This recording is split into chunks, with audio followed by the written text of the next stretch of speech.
Welcome back to Paper to Pavement. This is HGA Alliance episode 3. So we're trying to get ready for Lions, and that's the next race on the schedule. And the thing is that race is here at home. That's in Indiana. It's the only race we got this season in Indiana. So I definitely don't want to miss that one. Well, I already got the ball rolling on this truck, but one thing we're running into is that all these parts are 3-4 weeks out. And when I'm trying to get the thing done in 3 weeks, it doesn't really work. So I was trying to figure out a way to get the Fiat back just to band-aid it together for the rest of the season. And Joey Little, you know, Joey and Todd that built the engine, Joey, one of his buddies named Duber is a transmission guy. And Duber calls me, Duber's son and him call me, and they say, yeah, we're gonna go through that transmission for you. All you gotta do is just bring it down here. We'll go through, we'll figure out what's wrong with it, and we'll get it back together and working for you. And they did. They got it done fast, and we made it to Lions. So I know I've said 1,000 times now, this is the last time, okay? But this really is, because I know where you've got the parts pile is already starting to get tall for the bug zapper. So when we get back from Lions, I need to really focus hard if I even plan on making London with it. But what if this Fiat surprises us? The words "what if" have just absolutely infected me with this car. And the whole time I'm thinking, maybe the crab will go out there and just prove it all wrong right now, and I can just put that truck together to sell.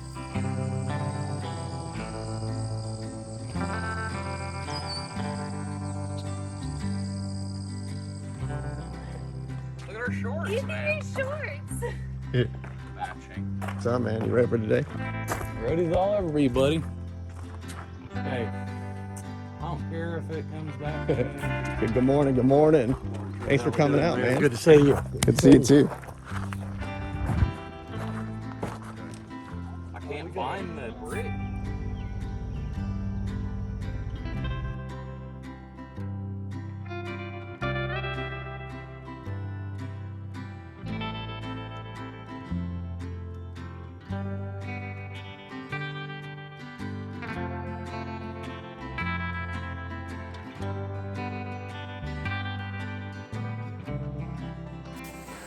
So we get to Lions, and it's the whole crew. I got my kids, wife, everybody, you know, the bad luck squad. And we get going, and I unload the car. I feel pretty good about the car, honestly. Like, it felt good. First and second gear felt great. You know, that's what I was worried about with Duber, because what ended up actually being the problem at Moxville at North Carolina was we stripped first gear. Like, first gear was just gone. It had a 10-tooth gear in it, and he went to the stronger 9-tooth, but pretty much left the rest of the transmission the same. So I knew I was going to fill through all the gears. And I get up to stage at Lions.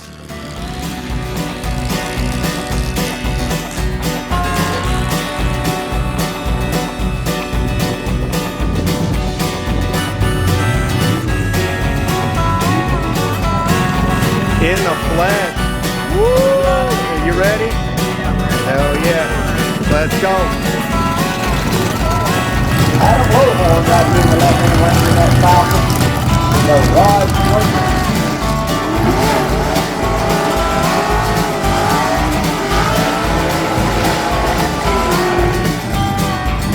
Get back into it over.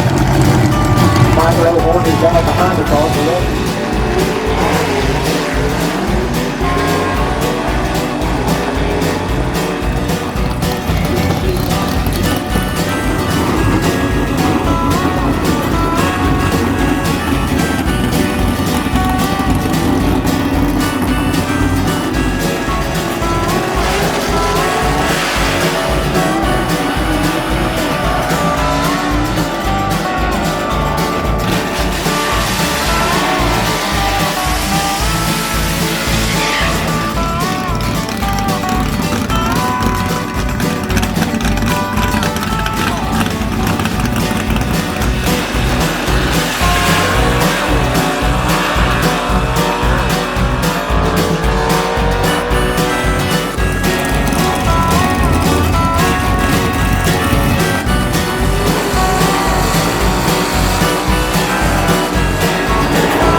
to run against me, think I'm going to jump in the other lane like I've ever done that before. Making me make a solo pass again. I haven't. The thing is, in Ohio, my pass registered in the other lane. So, hey, that's nonsense. I crossed the line on my own. Yeah, I crossed that board illegally. Yeah, ridiculous.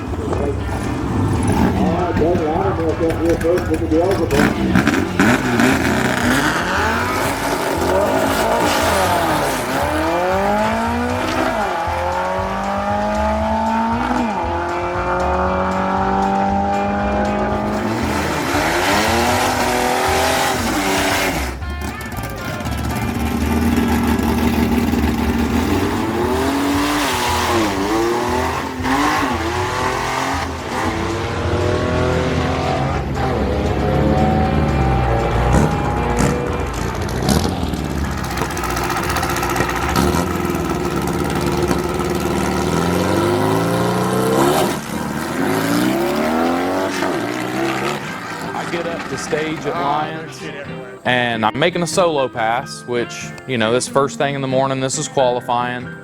I get up there, stage it in, the car feels really good, and I'm talking, I creep off of the clutch and start burying into the throttle on the launch. It comes up, and it felt good.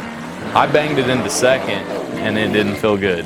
It slung a U-joint, and all that we can figure is that it put so much pressure on the U-joint itself that it popped the little retainer cap off. I could have not got that retainer cap in, you know, that little retainer spring. I can't guarantee that it ain't my fault that the thing didn't come out of there. So that though, I'm done. Like, it's it. And I'm on the track and we're hooked up to the four-wheeler. They're pulling me off. And when I look at my sister and just see, there's concern on her face, and it's getting to be where I can tell that the family isn't enjoying going and watching me, you know, like, try really hard to get this thing to work. But man, some chicks just ain't for certain guys, you know. Doesn't mean there ain't a husband out there for them somewhere, but I ain't marrying this Fiat.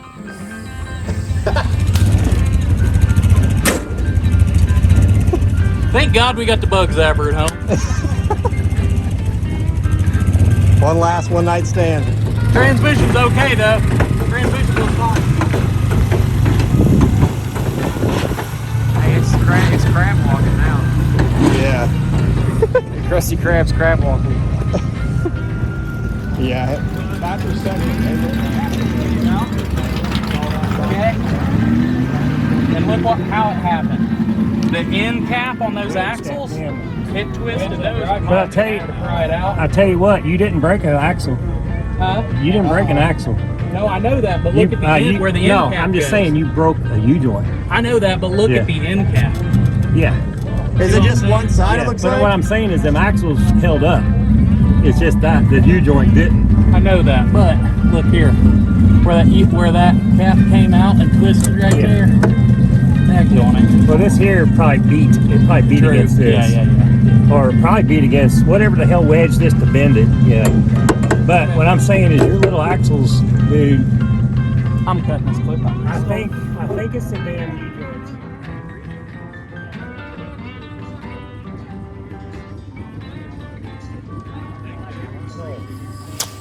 So we get home from Lions. I've got the truck sitting in the backyard ready to go. I already knew that if this, you know, definitely didn't work, I am hard thrashing for London. Otherwise, I probably would have dragged my feet a little bit till Knoxville, so I didn't have to kill myself, but as we know, that's not possible. I gotta kill myself everything I do. So I look, I know that I've got the engine. The engine that I was using is the one out of the 6-cylinder. So it makes 380 horsepower, 412 foot-pounds of torque. It's a 292 Chevy 6. It'll do the job. I know it'll move that truck. It'll do just fine. I've never felt it behind a manual either. I've always felt it behind a Power Glide, which I've always heard you lose power with the automatic. So I'm dying to learn what this feels like. How to take the best race car you got and destroy it. What kind of transmission am I going to have though? I definitely don't have one in stock that is going to hold up to this 292. And another thing I don't want to do is go down the same avenue I have with this car and get not good enough transmission for obviously too much motor, which was always the problem with the Fiat. So I have to realistically sit down and figure a budget out. Clay gave me the body panels, I traded for the cab with Walter, and then the fiberglass stuff came from my friends Jeff and Nancy. I know that all of that stuff I have, which covers me cosmetically other than the hood, which Scott Lieber at Scott Rods ended up busting us a hood out and covering that too, so the body was taken care of. The chassis I ended up finding on Marketplace. My buddy Kevin Carey sent me the link, and it was a long bed chassis, which, you know, I definitely don't want a long bed, but it was also 200 bucks. Had steering on it, had disc brakes on it. It was just pulled out because they didn't want a long bed. Guys, cut it down. Okay. So what I'm doing here, this is a long bed chassis. I am going to take 9 1/4 inches out of this chassis to make it the same wheelbase as a short bed. Then I can set this cab on and start working on my rear end. So I'm gonna try to get this tacked in place here pretty soon. Down.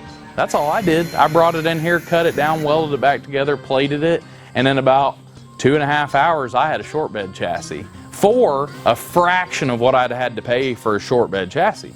The budget that I ended up having to come up with was just what I had to sell and come up with, which was only about $5 grand. You are not building a competitive race car with $5,000 if I don't have a chassis for $200. If I don't have a body that I have no money in, I've got 300 bucks in it. So here I've got $500 body, chassis, and it's on a front axle anyway. Well, the rear axle, Walter comes back from Tuesday morning breakfast one morning and he backs up to the garage. Walter never backs up to the garage, so I knew he had to have something for me. We drop his tailgate and look, and he's got an old, I mean, it looks like it's been in the bottom of a pond, but it was a Ford 9-inch, you know, he had a Ford 9-inch. So I measured it and I was like, dude, this thing will be perfect for a truck down the road. This has been a year ago. So it's set back there and, I mean, let's be real, the side of my scrap pile, I mean, it's dancing whether it's junk or good. But then when I look at this truck, I'm like, oh yeah, it's fine for the truck, you know, it'll definitely work. I ended up just buying a center section for that rear end. I bought good axles, so I know the rear end's gonna hold up, and now it's 31 spline, so it's gonna be a lot tougher than the 28 spline that was originally in it. It's transmission though.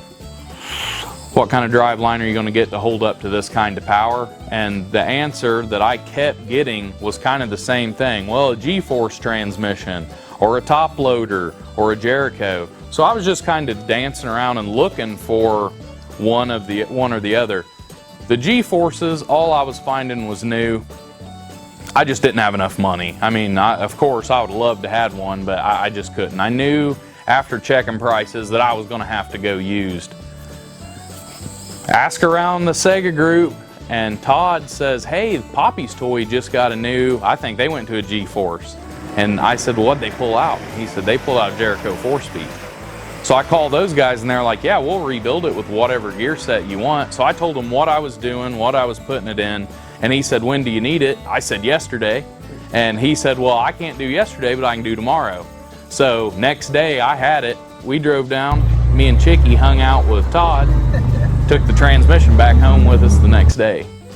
So when I get back home, I have my entire drivetrain figured out for this truck. All I got to do at this point is just add blood, sweat, and, you know, a bucket of tears. But we had, from the time I got back and knew I had the parts, I had 28 days till I had to show up in London. And I made it public, stupidly, that I was going to make this happen. Well, one thing about me that anyone that knows me close knows is that I will not fail without effort. I'm not going to give up and say, we can't do it. I didn't think that I could pull it off. I knew if one problem came up, it was done. Like it was all going to sink the ship. When you're working and need to get something done in 3 weeks instead of 3 months, you don't have room for error, and you don't even have room for, oh crap, I forgot to order this. You don't have that. So the plan has to be pretty figured out. And let's be real, guys, we put this plan together on the car ride home from breaking the Fiat every single time. So the longest conversation I ever had about it was 3 or 4 hours. As the truck starts coming together, I start getting the engine in, start getting the rear suspension hung under, which I don't even know what I'm doing. Luckily, that rear end housing was off a 70 Ford truck, and that 50 Chevy frame, it just bolted to it. If I had to figure anything out more than that, I wouldn't have been able to make that happen either. I'd have to get some help. So I thought I'd lucked out, bolted in, we're good to go. I measured the angle of it, and it even looked pretty good. Now the one thing that I was worried about was having like wheel hop real bad. So Mike Lowhorn actually at the race in Lyons gave me a set of ladder bars and told me, well, if you're not gonna, work on a Fiat anymore, here's some ladder bars to build something else. So I get it. I'm really getting about everything together on the truck. It looks like I'm gonna actually make it. I'm robbing parts off every running car I've got here just to make this work. I'm worried about a shifter though, because I'm gonna have to make something, and I don't even understand how the levers on the transmission need to move to make this whole thing work. I don't even understand how this works. So the more I talk and the more I look at the other Sega cars, all these guys have like inline shifters, and they're explaining it to me that don't have an H pattern. So I asked the guys on the Sega group if anyone had one. Well, the boss man had one, Quayne. And Quayne calls me and he says, hey, I'll make you a super killer deal on it. And I told him I don't have the money to pay for it. And he said, we'll worry about that later. I'll send it to you, get it in there, and we'll get going. And as I'm getting closer and closer and closer, I'm starting to worry because I see that I might not have money left over. I'm gonna have to probably work this off with Quayne, and I'd say he's gonna make me work a little harder than what I was going to pay for. As I'm plucking away on it, and really get the shifter working, and I realized that it is a good one. He said that I would have to take it apart and clean it, which I did. And as I put it together and made linkages and everything for it, I realized this is the shifter for this setup. Like, it works like butter. First, second, third, fourth. Huh. And then, get it here, and that's reverse. But see that safety? It makes it to where this has to be in neutral for reverse to work. I made this out of an old air compressor lever off one of Papaw's old air compressors. And then those are just from Amazon. The rods, they wanted like 450 bucks for the rods. So I just made them. I got $40 and everything to hook it up. Butter. So I'm definitely gonna have to buy this off Quayne. I gotta figure this out. And Quayne, just out of the blue, commented on the post, and he said, if you get that thing done, which, let's be real, nobody thought I was really gonna make it happen. If I get it done, get it to London, Kentucky, and it makes one pass, that shifter's mine. I don't have to pay for it. So that shifter was the mission after that. I didn't care how good the truck did. I need one pass out of that old girl. I need to buy this shifter. Well, I was getting really close. I was about a week out, and my to-do list was still really long. I had to plumb it, I had to finish the linkages up, and I had to wire it. The wiring I always kind of save for last because it's the part I'm dreading. And one of my best friends in the entire world calls me out of the blue and says, and his name's Bill Brown. He builds little drag bikes and hot rods. He does all kinds of stuff, but he's like family to me. And he called out of the blue and said, hey, I'm on my way down. I'm gonna help you get this truck ready. I know you're on some kind of he knows I'm always on some kind of crazy deadline. He had no idea though. He shows up, I've got a cab on a frame, with the bed on there. And Bill asked me, when are we shooting to have this thing to the track? And I said, 7 days, like a week from today, I have to race it. So it kind of skipped the, how you been's, and we just got to thrashing. And for 2 days straight, Bill worked just non-stop, wiring, plumbing, helped me making brackets, getting the bed all dialed in and wired up, and getting the taillights wired up and things like that.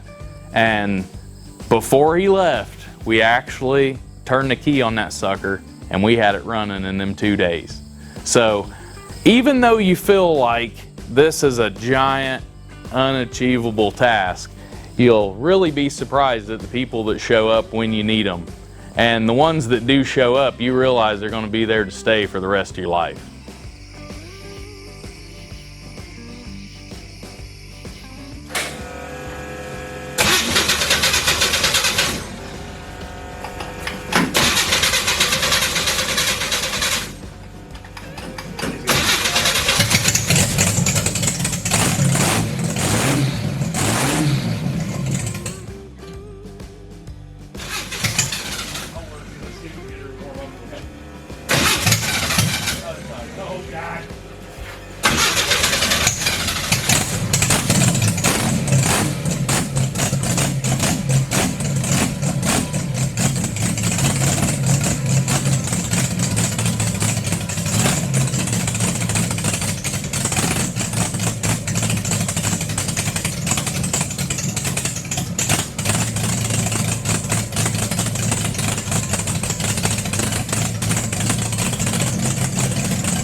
So I know this truck starts, I know it will move under its power. I bumped it a little forward, I moved it a little backwards.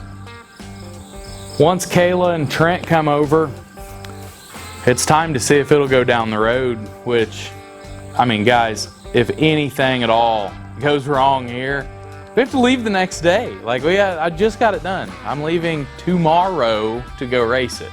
So, why do I do this to myself every single time?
What do you think, Jim? We got a race car. Let's give HGA another try. What do you think? But anyway, I pull out of the garage, I go down, I turn on the gravel road, and my sister was riding with me, you know, so she could record my reaction and stuff. I was expecting first and second gear, of course, just to, you know, I mean, we're on gravel. I expected that. But in third, I thought I was going to be able to put it in third and, you know, kind of drive it. Well, we got out, I stomp it, and it's throwing gravel everywhere. So I kind of let off of it. I put it in third. I stomp it again from third, and it's just, it's an animal. It feels like significantly more power than was in my Bug because I can feel it. I can choose which gear and where I want it to go. I have more control over it, and I liked it. I liked it a lot. I told Kayla, this sucker means business. We're ready to, you know, we're ready to go tomorrow. I felt good. Let's go racing. So what I lack in funds, I obviously make up in motivation. Because in the last 30 days, I have built this truck out of my leftover parts and the scrap pile of all my buddies. And I tell you, I couldn't afford to build this truck. I really couldn't. I literally took leftover, this is a leftover special. It really is. There ain't nothing. The bed was a wood trailer. Like, they got firewood with it. So it probably took about 15 vehicles to make this one. But let's hope this is the one that beats the piss out of H-Gas tomorrow.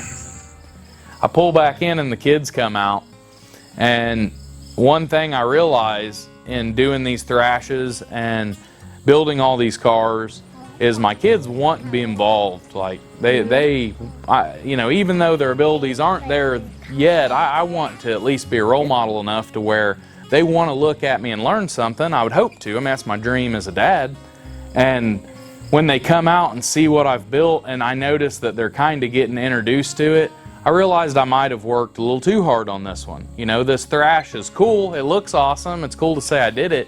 But my family does, you know, does get hurt because of it. You know, my kids miss me. That's kind of the bad part of this thing. But all of that goes away. And, you know, I walk around with regrets for 28 days when I go inside and my kids are like, Daddy, I missed you. Where have you been? And I'm not 200 feet from them and they're in the house. You know, I hate that.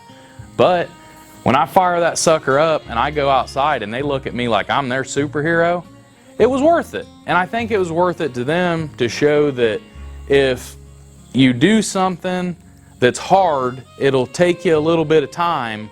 But if you do something, you know, like almost impossible, you can't just do it on your own. You have to have these people come in, and I'm hoping that that lets them understand the fact that the more people you treat good, the better value that you have in everything you put together, because all of them get to be a little part of it. And I see them enjoy that, and I see them get to love that part of it. And when you open up the door and the first thing they say, you know, my daughter, the first thing out of her mouth was, "This seat's big enough for me and Jimmy." Then you start to realize why these old trucks are just as cool as little cars, and every car has their certain purpose. To me, the area I'm from, in 1967, a guy like me, my lifestyle, could have very easily built that truck. All that's around here is old farm trucks. That's all you can find. The motor is out of a plow truck. It literally came out of an Indiana State plow truck. And the transmission, the fuel tank, all these parts that come on it, you could have bought at a speed shop. He could have drove the exact farm truck down to Louisville, bought speed parts, came home and bolted them all on it. This is a truck that could have existed. And I feel that. And I feel the spirit of my, not just the spirit of the era, I feel the spirit of my area in this thing. This is my kind of people. My kind of person would own this truck.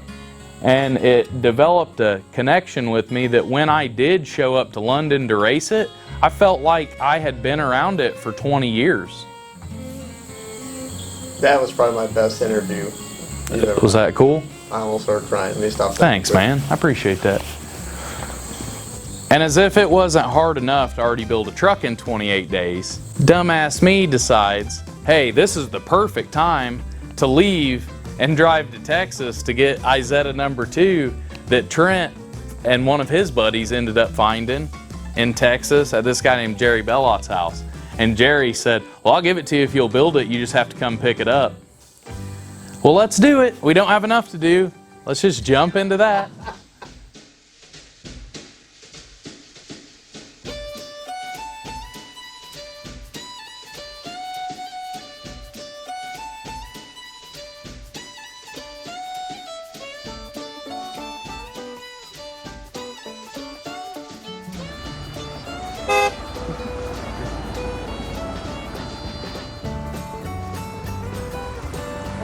Dude, isn't this the most beautiful track? This is nice, isn't it? What's What about the drive? Dude, the inside? Hey, As soon as we got and it said Daniel Boone National Park, I was like, how metal is it? There's a drag strip in Daniel Boone National Park. that's right. And this truck looks like it got pulled right out of the woods. It just threw I prayers did. I on got it. right there. Yeah. You're like, let me just go back in these woods, see if I can find the park. We pull into London. We drive through this beautiful little state park to get there. It almost felt like we'd made a wrong turn. We get into the track, and the way the facility's set up, it's all just a big O circle. So you drive, like we were watching them drive down the track, leaving the return road, and the return road back to the pits is the entrance to the racetrack, you know? So it was just a big loop. I love the way it was set up. If I was going to build a racetrack, it would be an exact replica of London, Kentucky. I love that place. I get there and get unloaded. The very first question I want answered is, how much does this thing weigh? In HGAS, for an inline, we have a 10 pound per cubic inch weight limit, which means with my engine being it was a 292, but it is now a 302 cubic inch. With it being 302 cubic inch, it has to weigh 3,020 pounds with me in it, which I helped that a little bit because, you know, I'm 280 pounds now, so I'm weighing it down. I pull around, I get on the scales, and as soon as I pull up on the scales and look, I mean, I've got my fingers crossed hoping it ain't like 3,500 pounds. And I look, now we need 3,020, and it was 3,034. I completely lucked into that thing being dead nuts right on the money. Already the weekend's starting off good. I feel I'm way closer to the number than even the Fiat was. The Fiat was probably 180 pounds too heavy. 14 pounds is a hell of a lot closer to where I want to be. I take it back to the pits. We start going over everything, nuts, bolts. I wanted to check the lug nuts because it had a set of Kraggers on it that my buddy Mel bought for me from good friend of Trent's, Andrew, and he's got a Demon that they were on at one point. Well, the one thing I'm worried about on those Kraggers is that you do need to tighten them up, you know, between every pass, just to make sure, you know, like I've seen those come loose. A lot of different kind of mag wheels come loose. So I'm checking those, just going over nuts and bolts and fluids, making sure it is going to be okay when I get it out to the line. And I didn't want to stop and think about it too much. As soon as I felt comfortable, I jumped in it and let's go make a pass. It's time to go. When I pull up, I meet the tech man, the guy in charge of HGAS, Randy Edmonds. He's there waiting on me, and I'm kind of nervous a little bit because I think it's all legal. I really tried my best to do it all legal, but when we pull up to the line, Randy's there to tell me if it's no, load it up and go back home. You've got a laundry list of things to do. As he's going over it and looking, I keep seeing the smile get bigger and bigger on his face, and I start to feel a little better. And then at the end, I just asked him, man, can I run? And he said, yeah, you're running, go. So I jumped in it, and I'm getting ready to go out there and let this thing eat. Okay, full disclosure. I'm as nervous as I can possibly be. I mean, this is a brand new car all over again. I feel like I'm right back at Alabama with the Fiat in a car I know nothing about. Like, that's where I'm at with this truck. I feel really good about all the parts. I know the parts are good. But the guy that put them together never knows what the hell he's doing, you know? So it's like, I did my best. Do I trust this truck with my life? I do. I felt like I didn't, no matter if I worked hard on it, late hours or what, I feel pretty confident that if I put something together, it'll stay together. And that feeling made me roll it right on up to the staging lights, and oh, let's see what happens.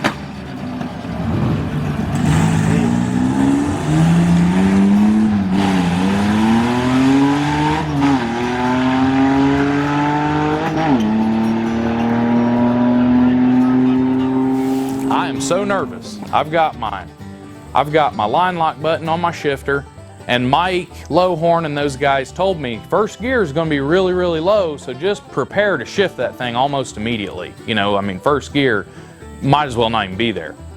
It's just to get me out of the hole. So that's all I'm thinking about as I'm getting ready to launch. And when I launch, I bang it into second, like first, I bang it in second, and that truck goes all over the track. I didn't know what I'd done. I thought something had broke, you know, a steering component. I didn't know what it was. And then as I look around, my thumb couldn't be tighter on that line lock button. I never did let it loose. I was so fired up that I'm like, ah, and I'm banging gears, and I never lost the line lock button. So I'm dragging my front wheels, and it's throwing me everywhere. I bang it on through the gears to make sure, you know, that it does it, drive on down and come back to the pits. And the only thing I'm aggravated about was I didn't earn that shifter yet. Let off the line lock. Oh, really? Like, I was so excited about I was so worried about shifting. I'm holding the line lock. I let off, I go, and when I'm like, shit. Oh, you're holding with your thumb the whole Yeah, time? so my front wheels Yeah, were seen him in a super stock car. This is stupid. Mr. Yeah. All that mess at the front still ran the same time as a Fiat. We go over everything, nuts and bolts. I check the lug nuts one more time on those Kraggers. Everything's good. Pull back to the lights. I might as well have hot lapped it. Let's go. I want to see this thing work. I felt the power. Now I want to control the power. I want to do it right.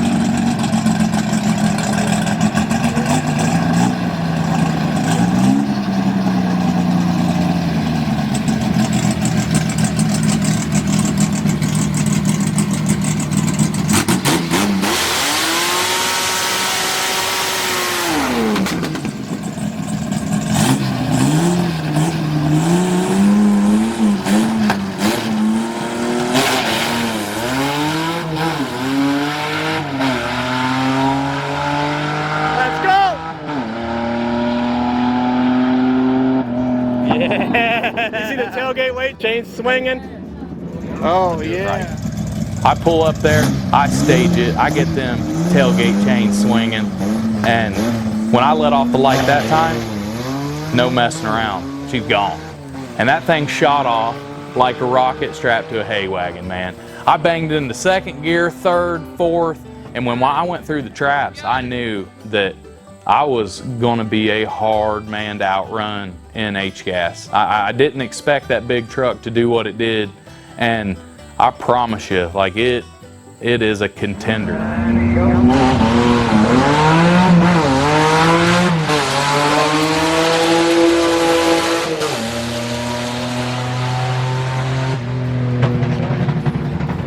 Quayne, you just lost the shifter for free. Yeah, it's free. He just made a successful run. I wonder what he run. Y'all let me know. I'm Probably a record. Probably the record. Let me see let me get the sweat beads off of your head. You nervous now? You got something that runs against you now?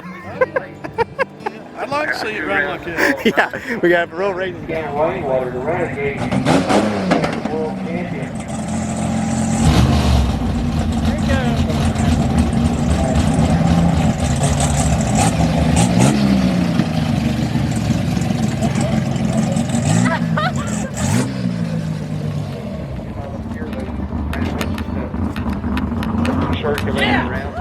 The 820. Super stock. Lane 1, C gas, 2, B, and 3, A. It's probably good. It's being bad.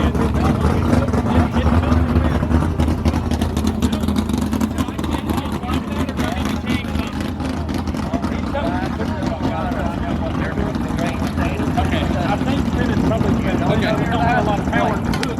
Exactly. Yeah. Did it, man? I've actually made it down a track to the Southeast Gasser. Who would have thought that would have been my redemption car? Say that one more time just for backup. I actually made it down the track at a Southeast Gasser race. Look Look at that. Pull back to the pits. I got one question I need answered, and I need Quayne to do it. And he told us, I earned that shifter. Okay, I did. So, the weekend was a success, in my opinion, from there. We start to inspect the truck because, of course, as excited as I was just going to hot lap it all night. And I looked, and, you know, this is a thing you really need to remember even if you're thrashing on a project or whatever, the most obvious bolts can cost you a lot of money. I had checked every nut and bolt very well on the entire truck, and the ones I missed were the bolts holding my ladder bars, and they were the only bolts you could see if you stood on the outside of that truck. They were the most obvious one. Well, I used old rusty, like some grade 3s or something that just fit, that I had in my scrap box. And I was like, yeah, I'm just gonna put these in fairly loose, so when I get ready to do this, I'll remember to swap them out with the grade 8s. Well, I'd forgot to. So I broke them, like they just broke. And when we looked, I had wrapped the springs a little bit too. Mike Lowhorn comes over, and Gabriel Burl does too, and they look at it a little bit, we move it around, and we think, well, this thing's got a lot of spring in it. Let's just see if we even need the ladder bars. And that was my judgment. That was my judgment call. I said, well, guys, I don't, if you think it's good, man, I do too. I didn't want to put the ladder bars on from the start. I thought they were unnecessary. So I broke a bolt on the ladder bar. It had an old crappy one in it. I forgot to go back and put grade 8s in it, but Mike says my springs are so stiff to go up and try to do it like this now. So we'll see how it does. I'm gonna make one more pass tonight. We're gonna see what it does, and then we'll know what we got changed for the morning. That's a good idea.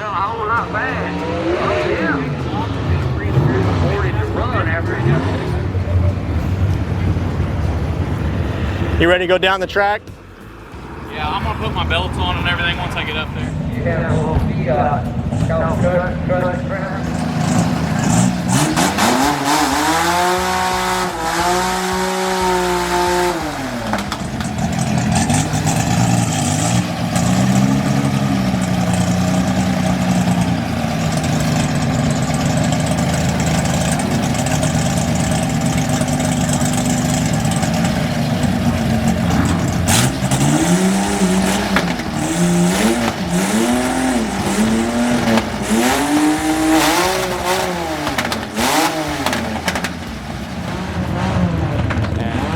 I got up to the line and I staged it and launched it again, and I realized that I was incorrect. I definitely needed those ladder bars.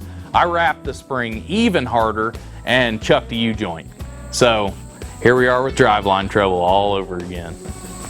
So Gabe has helped me out even before the race here. He sent me a 3-speed shifter for me to modify too when I asked about shifters that I'm going to end up using on another project that will end up being an H-gas pretty soon. Gabe comes over, and I had messed up the yoke on the rear end because it was just like a factory Ford cast one. And I'll be completely honest with you guys, I am learning all of these parts exist. I don't know, I didn't know as nice of a yoke could even be bought for that rear end. I wasn't really sure. Literally all we put stuff together out here is with junk, so learning all these new things is what's awesome about being around a guy like Mike Lowhorn and Gabe and really everybody in Southeast Gassers. They're all a hell of a lot better at this than I am. So one thing we noticed more than anything is my pinion angle, because I've bent these springs, is up probably like a few degrees from when I showed up. So we already know that it's going to be a miracle just to keep it from chucking another U-joint. But Gabe has that fancy yoke that he was willing to put us on, and he sent me and Trent around part stores looking for this bastard joint that would fit his yoke and my drive shaft. So when we got back, they all thrashed all night to change that while I changed the bolts on the ladder bars to get it ready for qualifying first thing next morning. Next morning we get up.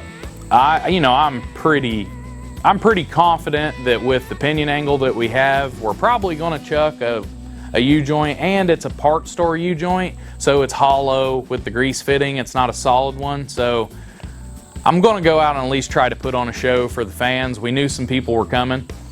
Get there, go over all the nuts and bolts. I'm going to do that between every rounds, probably for a few races until I feel confident in it.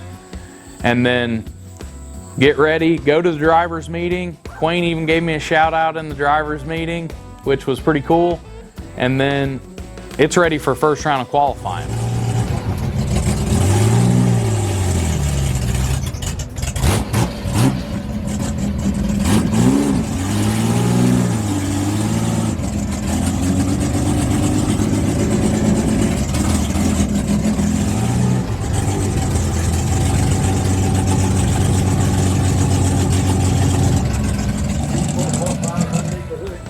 pull up to qualify. We're actually racing against John Bish in the little Spitfire car, that little Triumph. He's a Chevy 6-cylinder car. I'm a Chevy 6-cylinder car. As far as I know, it's one of the only Chevy 6 shootouts that we've had. I mean, maybe Scott Partee and John has raced, but we haven't got a chance to. I line up next to him, and I know that it's probably going to break, but let's just put on a good show and let's do a good burnout.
So I just do a scream and burnout. Make John wait on me a little bit.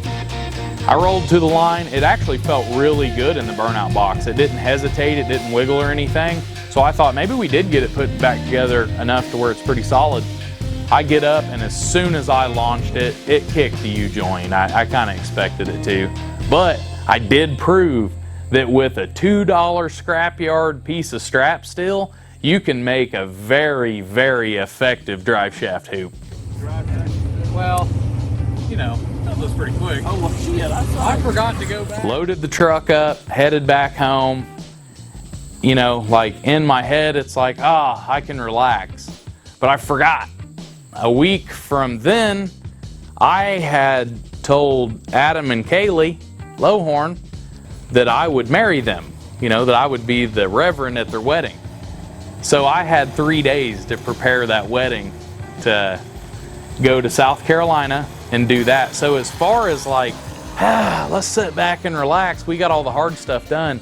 I had realized that maybe the hard stuff hadn't even came up yet, because it's easier for me to make stuff with my hands than it is to be presentable and nice and clean, and watch my mouth too. You know, it's a lot harder to watch your mouth when you know you have to. But it was going to be an awesome trip, though, one that we don't get to have often, because it was just going to be me and the wife and my sister Kayla and Trent. You know, so it was going to be kind of a double date trip, and it was much needed. It was much needed to get away. But we get there, and I take it very seriously, you know, marriage in general. You know, my wife means a lot to me, and I want anyone that I'm standing in between to realize that I care enough about them to want them to last forever. That's what this is all about. And after the I do's happened with those two, and they're walking down the aisle and ringing the bell, I realized that now we can relax. Now let's have some fun. And it's been a really wild 28 days or so, but it's one of the best stretches of my life that I'll get to talk about for a long time.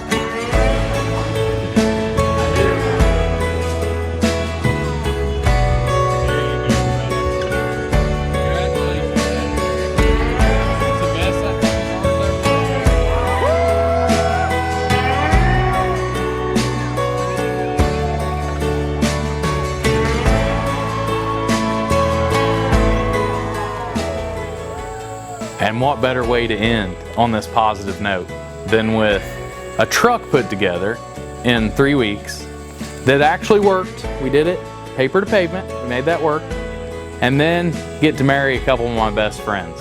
And it just doesn't get much better than that. And hopefully this good luck passes on over to Knoxville and we see the guys there ready to tear up and hopefully end up in the winner's circle.